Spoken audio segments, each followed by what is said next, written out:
you guys hate the forks. Everyone hates the ground game. All the builders hate the forks. Everyone hates the ground game.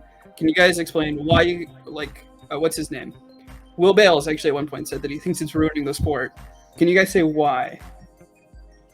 It slows down the matches in general.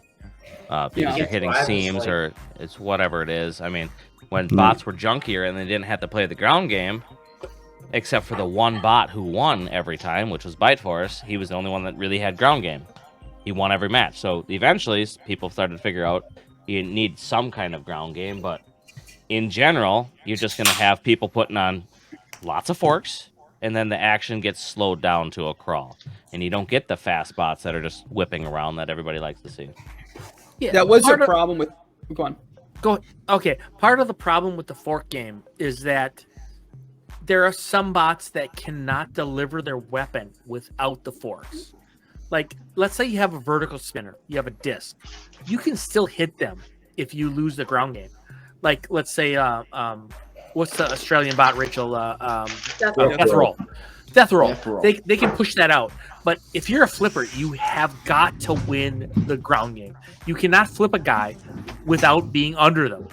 Yep. And so the real problem is that Jake has essentially pushed the ground game to everyone else. And as they're trying to compete with the ground game that Team Watch is bringing, you're going to see more and more people bringing more and more forks and essentially honing the ground game.